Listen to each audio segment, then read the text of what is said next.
Thrissur MP Suresh Gopi വീണ്ടും അവഹേളിച്ച് CPM. Veluthur village office ഉദ്ഘാടനത്തിന് MP ക്ഷണിക്കാതെ പോസ്റ്ററിൽ പേര് മാത്രം വച്ചതിനെതിരെയാണ് BJP പ്രതിഷേധം. പ്രതിഷേധവുമായി BJP പ്രവർത്തകർ തറക്കല്ലിടൽ സമ്മേളന വേദിയിലേക്ക് പ്രതിഷേധ മാർച്ച് നടത്തി. സംസ്ഥാന സർക്കാരിന്റെ വിവിധ പദ്ധതികളുടെ ഉദ്ഘാടനങ്ങൾ നടക്കുമ്പോൾ കേന്ദ്രമന്ത്രി സുരേഷ് ഗോപിയുടെ ഓഫീസിനെ പോലും അറിയിക്കാതെയാണ് നോട്ടീസുകളിലും ഫ്ലക്സ് ബോർഡുകളിലും മുഖ്യാതിഥിയായി പേരുൾപ്പെടുത്തുന്നത്. പരിപാടിയുടെ വിവരമറിയാത്തതിനാൽ കേന്ദ്രമന്ത്രിക്ക് ഇതിൽ പങ്കെടുക്കാൻ സാധിക്കാറുമില്ല. കേന്ദ്രമന്ത്രിയുടെ അസാന്നിധ്യം രാഷ്ട്രീയ മുതലെടുപ്പിന് വേണ്ടി ഉപയോഗിക്കാൻ തുടങ്ങിയതോടെയാണ് BJP പരസ്യ പ്രതിഷേധവുമായി രംഗത്ത് വന്നത്. തൃശൂർ ജില്ലയിൽ ഇതിനോടകം നിരവധി പരിപാടികളിലാണ് കേന്ദ്രമന്ത്രിയുടെ ഓഫീസിനെ പോലും അറിയിക്കാതെ നോട്ടീസുകളിൽ പേരുൾപ്പെടുത്തിയിട്ടുള്ളത്. ഇതിനെതിരെ BJPയുടെ ജില്ലാ ഘടകമടക്കം പ്രതിഷേധവുമായി മുൻപ് രംഗത്ത് വന്നിരുന്നു.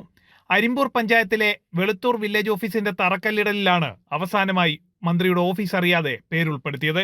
ഇതിനെതിരെ BJP ഉദ്ഘാടന വേദിയിലേക്ക് തന്നെ മാർച്ച് നടത്തി. പ്രതിഷേധ സമരം BJP Arimpur panchayat committee president Mani Kallatt ഉദ്ഘാടനം ചെയ്തു. ഈ ലോക്സഭയുടെ പ്രതിനിധി കേന്ദ്രമന്ത്രി കൂടിയ സുരേഷ് ഗോപിയെ മനഃപൂർവ്വം മാറ്റി നിർത്തുന്ന രീതിയിലുള്ള പരിപാടിയാണ് ഇവിടെ നടന്നത്. അതായത് വളരെ മുന്നേ തീരുമാനിച്ച പരിപാടിയായിട്ടും ഇന്നലെ വൈകിട്ട് 7 മണിക്ക് ശേഷം മാത്രമാണ് അദ്ദേഹത്തിന്റെ ഓഫീസിൽ ഈ ക്ഷണപത്രിക തന്നത്. അപ്പോൾ അദ്ദേഹത്തെ മാറ്റി നിർത്തണമെന്ന് ഇവിടുത്തെ ഇടതുപക്ഷവും വലതുപക്ഷവും ഒരുമിച്ച് തീരുമാനിച്ചതിന്റെ ഫലമാണ് ഇത്തരത്തിൽ അദ്ദേഹത്തെ മാറ്റി നിർത്തിക്കൊണ്ടൊരു ചടങ്ങ് ഇവിടെ നടക്കുന്നത്. അതിൽ BJP ഞങ്ങളുടെ കൃത്യമായ പ്രതിഷേധം രേഖപ്പെടുത്തുകയാണ്. ഇവിടെ ഇത്തരത്തിൽ എല്ലാ കാര്യങ്ങളിലും ഇത്തരത്തിൽ കൂട്ടുകെട്ട് കാണിച്ചുകൊണ്ട് ഈ നാട്ടിലെ മുഴുവൻ ജനങ്ങളെയും പറ്റിക്കുന്ന ഒരു നിലപാടാണ് ഇവിടുത്തെ ഭരണപക്ഷമായാലും പ്രതിപക്ഷമായാലും സ്വീകരിക്കുന്നത്. BJP മണ്ഡലം vice president Shalini, Yuva Morcha Thrissur city ജില്ലാ ഉപാധ്യക്ഷ അഞ്ജലി ഇടക്കാട്ടിൽ തുടങ്ങിയവർ സംസാരിച്ചു. ജനം, തൃശൂർ.